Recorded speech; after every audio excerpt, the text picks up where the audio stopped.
Oke, bismillahirrahmanirrahim. Assalamualaikum warahmatullahi wabarakatuh. Halo, kawan semua dimanapun anda berada, kembali lagi berjumpa bersama Bang Aril bagi kerja. Semoga kita selalu dalam keadaan baik dan kebaikan selalu milik kita semua. Oke kawan, alhamdulillah kembali lagi kesempatan untuk berbagi TWK dan wawasan kebangsaan untuk materi bela negara. Karena di tahun-tahun sebelumnya salah satu materi yang muncul di CPNS itu adalah materi bela negara gitu kan ya. Baik, untuk usaha itu kita langsung topik gitu ya. Ini sudah sekian sebuah masalah, namun apa masalahnya mirip jauh tibu tuh sosok gitu ya, selalu bisa lagi senyuman jadi sebaya, mana sebaya jadi sebaya, aduh nggak bisa sebaya nih sekarang, sorry ya, nggak apa-apa lah. Caranya kayak gini, kita baca bareng-bareng. Era kekinian banyak jargon yang diucapkan masyarakat dalam upaya membela negara. Seperti yang sering terdengar pekikan jargon NKRI harga mati katanya, atau aku Pancasila, atau aku Indonesia, sebagai perlawanan atas situasi dan kondisi saat ini yang dirasakan rawan perpecahan di antara anak bangsa. Betul kawan-kawan ya. Sekarang akhirnya kita banyak diadu domba gitu oleh hoax yang berdar. Makanya kita sebagai calon ASN nanti tugas kita adalah perkat pemersatu. Jadi kalau ada orang yang membicarakan orang lain, orang yang menggibah orang lain gitu ya, menggibahi orang lain, maka kita tidak boleh ikut-ikutan, jangan terbawa arus. Tapi kita bagaimana caranya harus menyatukan perselisihan tersebut gitu kawan-kawan, karena tugas kita sebagai ASN adalah perkat dan pemersatu. Nah, ngomong apa sih makanya? Oke. Hanya iklan itu ya kawan-kawan. Berikut merupakan contoh implementasi bela negara di lingkungan masyarakat, kecuali awas nih yang ditanyakan adalah kecuali A. Meningkatkan dan menerapkan ada gangguan. Menerapkan sikap tenggang rasa dan rasa saling tolong menolong dengan masyarakat lainnya. B. Bekerja dengan prinsip gotong royong dan menjaga kebersihan lingkungan. C. Menciptakan suasana tentram dan damai di lingkungan masyarakat. D. Menghargai adanya perbedaan antar sesama anggota masyarakat, ya baik itu ras, suku, agama, kayak gitu ya. E. Mematuhi perundang-undangan dan hukum yang berlaku. Yang mana nih? Karena yang tanyakan kecuali, kemudian kita harus memberikan contoh implementasi negara di lingkungan masyarakat. Berarti ya udah, di sini ada masyarakat itu benar. Ini masyarakat, ada masyarakat, berarti ini benar. Di lingkungan masyarakat benar, ini menjaga gotong royong, menjaga kebersihan lingkungan masyarakat juga tapi tersirat berarti ini, kalau tadi tersurat. Di lingkungan masyarakat juga berarti benar. Menghargai adanya perbedaan antar sesama anggota masyarakat, ada masyarakat lagi, benar berarti. Oh, berarti kalau begitu yang bukan adalah yang E ya, mematuhi perundang-undangan dan hukum yang berlaku gitu. Jadi contoh bela negara di lingkungan masyarakat itu bisa meningkatkan dan menerapkan sikap tenggang rasa dan saling tolong menolong dengan masyarakat lainnya, bekerja dengan prinsip gotong royong, menjaga kebersihan lingkungan, menciptakan suasana tentram dan damai di lingkungan masyarakat, menghargai adanya perbedaan antar sesama anggota masyarakat, dan yang bukan dalam mematuhi perundang-undangan dan hukum yang berlaku gitu kawan-kawan ya. Oke, number 2. Nah, ini kan perlu kita ketahui. Bela negara yang bisa kita lakukan sehari-hari di lingkungan negara seperti satu, kalau di lingkungan itu bisa mematuhi perundang-undangan yang berlaku dan hukum yang berlaku. Bisa mengamalkan setiap nilai-nilai yang terdapat dalam Pancasila yang merupakan ideologi dan dasar negara, membayar dan menyetorkan pajak tepat waktu, kemudian bersikap selektif dan berhati-hati terhadap budaya asing, aktif tanggap dan waspada mencurigai serta melaporkan terkait aktivitas kelompok orang terkait terorisme, perdagangan narkoba dan tindakan-tindakan lain yang mengancam keamanan negara. Itu contoh bela negara dalam kehidupan di lingkungan sehari-hari ya, dalam kehidupan sehari-hari di lingkungan negara gitu. Jadi yang tadi yang E itu masuknya ke lingkungan negara gitu, kalau bukan ke masyarakat. Oke, perlu kita ketahui kawan-kawan bahwa berdasarkan Undang-Undang Nomor 23 Tahun 2019 tentang pengelolaan sumber daya nasional untuk pertahanan negara, pasal 7 ayat 3, nilai dasar bela negara meliputi jadi bahwa bela negara itu ada nilai-nilainya. Nilai bela negara itu bisa cinta tanah air, kemudian sadar berbangsa dan bernegara ya, setia pada Pancasila sebagai idola negara, rela berkorban untuk bangsa negara. Makanya di soal-soal pengamalannya kemarin itu banyak bela negara yang dalam kasus rela berkorban. Kemampuan awal bela negara, ya masing-masing ini memiliki contoh berbeda. Contoh misalkan nih lihat nomor 2, kita baca dulu nomor 2 ya. Di sini sudah sedikit sebelum masalah, namun apa masalahnya lebih jauh butuh susru gitu ya. Selalu bisa lagi disiman jadi sebay. Oh, sebayanya rusak nih, sorry. Oke, nggak apa-apa, langsung aja baca bareng-bareng ya. Soal nomor 2 nih. Kesadaran bela negara ditumbuhkan dari kecintaan pada tanah air Indonesia. Benar ya, karena kan tadi nilai-nilai bela negara itu bisa cinta tanah air. Tata tumpah darah yang menjadi ruang hidup bagi warga negara Indonesia. Karena dari cinta tanah air lah berawal tekad untuk menjamin kelangsungan hidup bangsa Indonesia dan negara dari berbagai ancaman. Berikut merupakan contoh perilaku yang menunjukkan cinta tanah air dalam bela negara, kecuali bla bla bla. A. Mempelajari sejarah perjuangan pahlawan. B. Mempelajari budaya daerah. C. Menjaga dan melestarikan lingkungan. D. Menggunakan produk dalam negeri. E. Meningkatkan keterampilan dan bakat yang dimiliki. Yang mana nih yang merupakan cinta tanah air? Jadi ini kesadaran bela negara yang ditumbuhkan oleh cinta tanah air. Intinya sih perilaku yang mencerminkan cinta tanah air yang mana gitu kawan-kawan ya, dalam konteks bela negara. Yang bukan adalah yang meningkatkan keterampilan dan bakat yang dimiliki. Kalau mempelajari sejarah perjuangan pahlawan itu jelas menunjuk perilaku yang menunjukkan cinta tanah air dalam bela negara. Begitu juga dengan mempelajari budaya daerah dan menjaga kelestarian lingkungan serta menggunakan produk dalam negeri, itu cinta tanah air ya. Gitu. Makanya jangan sampai tertukar tuh kawan-kawan kemarin ya, banyak yang kok ini bela negara, kok kenapa ini gak bela negara, kok ini bukan cinta tanah air, kok patriotisme. Nah karena ini gitu ya, ini dia contohnya. Dengan mempelajari sejarah perjuangan pahlawan berarti kita sudah menunjukkan cinta tanah air kawan-kawan. Kenapa? Karena tujuannya agar setiap warga negara ikut juga merasakan perjuangan dan mempertahankan kemerdekaan. Selain itu diharapkan setiap warga negara mengamalkan nilai sosial dan norma sosial yang diberikan para pahlawan gitu. Ini masih dalam konteks cinta tanah air ya. Yang kedua, mempelajari budaya daerah. Budaya daerah adalah akar dari budaya nasional. Mempelajari budaya daerah adalah salah satu cara untuk melestarikan budaya nasional. Banyaknya budaya asing yang masuk ke negara kita mengancam lunturnya budaya asli. Untuk menjaganya, maka setiap warga negara alangkah lebih baik tetap mempelajari, melestarikan dan mengenalkan budaya kita kepada orang lain. Nah, itu bentuk cinta tanah air juga dalam konteks bela negara. Intinya cinta tanah air gitu. Menjaga dan melestarikan lingkungan. Nah, cinta tanah air berarti menjaga tempat kelahiran dari kerusakan.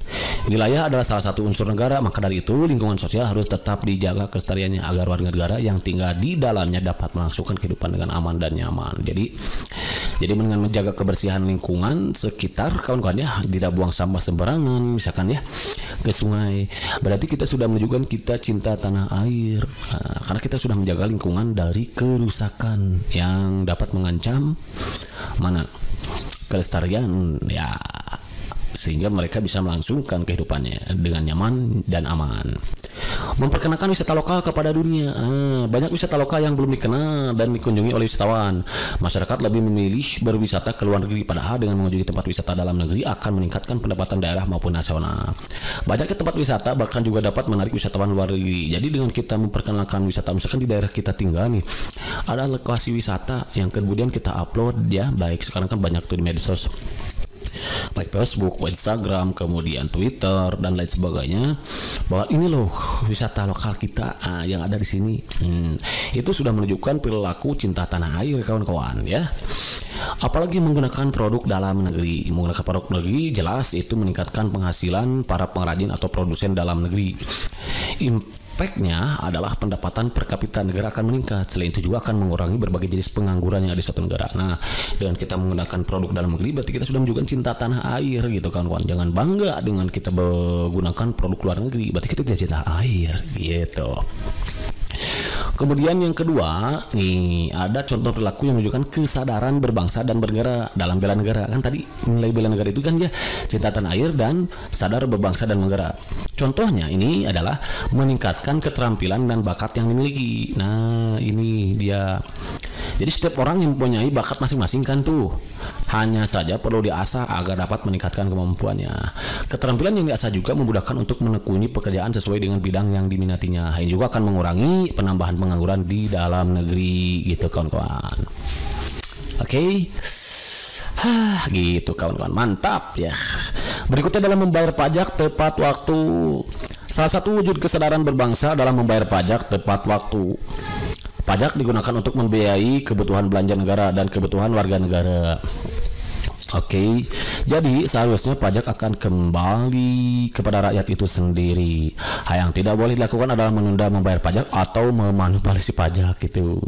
Nah, dengan kita membayar pajak tepat waktu berarti sudah menunjukkan kesadaran berbangsa dan bernegara gitu kawan. Mengikuti upacara bendera dengan khidmat. Nah, banyak generasi penerus bangsa yang tidak mengikuti upacara dengan khidmat itu menunjukkan kita tidak menunjukkan kesadaran berbangsa dan bernegara gitu. Padahal upacara memiliki banyak makna ya, di antaranya adalah menghormati jasa pahlawan, meningkatkan kedisiplinan dan rasa cinta terhadap negara gitu kawan-kawan ya. Oke gitu. Menghindari golput ketika pemilihan berlangsung. Nah, nggak boleh golput kalau kita pemilu gitu. Berarti kita menunjukkan bela negara dalam konteks kesadaran berbangsa dan bernegara. Jadi tidak mencoblos waktu pemilihan karena kita tidak suka nyoblos misalkan ya. Nah, gitu. Itu sudah jelas tidak menunjukkan upaya kita membela negara. Oke, kenapa? Karena disayangkan karena masa depan bangsa ini ada di tangan para pencoblos pemimpin itu gitu ya. Oke, menghindari konflik. Nah, menghindari konflik merupakan salah satu perwujudan sadar berbangsa dan negara. Pecahnya suatu negara diawali dari pecahnya masyarakat dan tidak adanya persatuan di dalamnya, sehingga akan mudah dicampuri dan dikuasai oleh negara. Jadi kalau kita menghindari konflik, gibah kayak gitu ya, berarti kita sudah menunjukkan kita bela negara kawan-kawan. Di samping itu kan gibah juga dosa gitu ya, kita mau sama aja dengan memakan bangkai gitu. Nah, untuk kawan-kawan calon AS ini dilarang pokoknya lah untuk adanya konflik ya nggak boleh itu. Tugas kita adalah perekat pemersatu bangsa gitu. Nggak boleh ada konflik apalagi memperkeruh suasana gitu ya. Itu jelas tidak baik. Kenapa? Karena kalau kita ada konflik kan nanti kita mudah terpecah belah sehingga akan mudah dicampuri dikuasai oleh negara lain gitu. Jangan asal percaya dengan berita hoax, harus diklarifikasi dulu kebenarannya gitu kan. Injakum fasik fatabayanu katanya ya. Kita harus tabayun dulu gitu. Wah maaf ya, ngomong apa sih? Dicurhat ya Maki ya. Berikutnya adalah contoh perilaku yang menunjukkan keyakinan terhadap Pancasila sebagai ideologi negara. Tadi kan nilai bela negara itu adalah yakin terhadap Pancasila sebagai ideologi negara kan ya. Contohnya adalah percaya kepada keberadaan Tuhan. Nah, orang-orang ateis tidak percaya keberadaan Tuhan berarti tidak menunjukkan bela negara kan kawan. Menolong orang yang kesusahan itu juga merupakan bentuk intinya pengamalan Pancasila gitu kawan-kawan ya. Apalagi itu kan pada sila kedua, menolong orang yang kesusahan itu membantu tetangga, teman atau saudara yang sedang membutuhkan bantuan. Tanggung jawab kita sebagai manusia adalah saling tolong menolong. Tidak etis ketika terdapat masyarakat yang menikmati kesenangan namun banyak saudara yang masih merasakan kesusahan gitu. Oke. Next maksudnya gitu. Toleransi terhadap perbedaan suku, agama, ras dan antar golongan. Sesuatu yang menunjukkan perpecahan adalah kurangnya toleransi antar masyarakat yang beragam. Maka dari itu kita tidak boleh membeda-bedakan teman, rekan kerja, tetangga dan lain sebagainya. Berbeda karena beda suku, agama, ras dan golongan, kita tidak mau berteman dengan si A. Itu nggak boleh kawan-kawan ya. Oke, mengutamakan musyawarah untuk menyelesaikan permasalahan ini masuk ke pengamalan sila keempat ya, tuh kan. Berarti kita harus mendengarkan pendapat orang lain. Terus di sana juga terdapat nilai keadilan di mana keputusan kebijakan yang adil tidak memihak. Musyawarah juga harus diterapkan dalam kehidupan bernegara oleh pejabat pemerintahan. Yang kelima, bersikap adil kepada diri sendiri dan orang lain. Bersikap adil terhadap diri sendiri seperti menjaga kesehatan. Kalau bersikap adil terhadap orang lain seperti tidak membedakan teman, membantu semua orang yang kesusahan tanpa melihat status dan tidak memaksa kehendak ke mereka gitu kayak kawan-kawan. Nah berikutnya ada, nah ini yang sering muncul ya, perilaku menunjukkan rela berkorban dalam konteks bela negara nih. 1. Mengikuti organisasi kemanusiaan. Jadi dengan kita mengikuti organisasi kemanusiaan adalah salah satu wujud rela berkorban untuk bangsa dan negara, seperti peduli bencana ya, organisasi perlindungan perempuan, organisasi perlindungan anak, yatim dan sebagainya. Organisasi inilah yang membantu pemerintah dan memberantas banyak keterbatasan. Itu menunjukkan rela berkorban. Karena kenapa disebut rela berkorban? Karena di sini kita dengan adanya upaya kita membantu orang yang terkena bencana, peduli bencana, berarti kita sudah mengorbankan waktu luang kita gitu untuk berbagi kepada sesama yang terdampak bencana gitu. Oke. Membuka peluang kerja. Nah, contoh misalkan kita yang berhasil melihat masyarakat di sekitar tidak memiliki pekerjaan, kita membuat suatu pekerjaan dengan harapan membuka peluang kerja. Nah, itu sudah menunjukkan kita sudah rela berkorban kawan-kawan ya. Jadi misalkan seorang atlet, nah kemarinnya yang sudah berhasil, kemudian uangnya dipakai mendirikan sekolah karena banyak warga di sekitarnya yang tidak sekolah, putus sekolah anak-anaknya. Itu sudah menunjukkan rela berkorban kawan-kawan. Terus berprestasi untuk mengharumkan bangsa dan negara nih, memiliki prestasi akademik dan prestasi non akademis akan sangat membanggakan bagi negara, apalagi ketika dunia tahu prestasi yang dimiliki oleh anak bangsa. Ini juga mendapatkan dukungan dari pemerintah untuk tugas kita meningkatkan kemana memiliki prestasi ya, memiliki prestasi akademis dan non akademis, cirinya itu ya untuk mengharukan bangsa negara itu. Oke, berikutnya berpartisipasi menjadi sukarelawan dalam kegiatan pemerintah. Nah, dengan kita berpartisipasi, misalkan kemarin ya ada sukarelawan COVID misalkan. Nah, itu berarti kita sudah menunjukkan tadi itu rela berkorban kawan-kawan ya. Mengangkat potensi daerah tempat tinggal melalui perkumpulan pemuda atau misalkan sekumpulan di daerahnya, pemuda di daerahnya bersama-sama untuk menggali potensi daerah yang memiliki misalnya potensi sumber daya alam, potensi sumber daya manusia, potensi wisata, ekonomi dan lain sebagainya. Itu sudah menunjukkan rela berkorban karena sudah mengorbankan waktu dan lain sebagainya. Adapun untuk corak perilaku yang menunjukkan kemampuan bela negara, bela negara seperti tadi di nilai-nilai bela negara ya. Contoh, guru mendidik siswa dengan tulus. Nah, dengan kalau ada seorang guru mendidik siswanya dengan tulus, itu sudah menunjukkan kemampuan awal bela negara. Kayak Mang Aki ya gitu misalkan ya, mengajari dengan tulus misalkan ya, ngarap.com gitu. Pedagang bekerja keras meningkatkan kualitas pasarnya. Ini sesuai dengan profesinya ya. Industri film mengangkat nilai keindonesiaan. Buruh bekerja dengan jujur dan ulet, itu sebenarnya menunjukkan upaya bela negara dalam konteks kemampuan awal bela negara. Pelajar belajar dengan giat, ini sesuai profesinya gitu ya, menciptakan suasana rukun, damai dan harmonis dalam keluarga. Ini juga oleh seorang keluarga berarti ya. Oke, nah itulah katanya itu kawan-kawan ya. Oke kawan-kawan, berhasil dulu dengan ini mudah-mudahan bermanfaat dan sedikit mengatasi kesulitan untuk kawan-kawan dalam masyarakat ini terhadap menghadapi tes CPNS yang akan dihadapi selama beberapa hari ke depan gitu maksudnya, untuk materi bela negara ya. Jadi bahwa bela negara itu ada cinta tanah air, kemudian apa lagi tadi? Cinta tanah air, kemudian sadar dan berbangsa dan bernegara. Sadar berbangsa dan negara, setia pada Pancasila sebagai negara, rela berkorban untuk bangsa dan negara, dan kemampuan awal bela negara. Di sini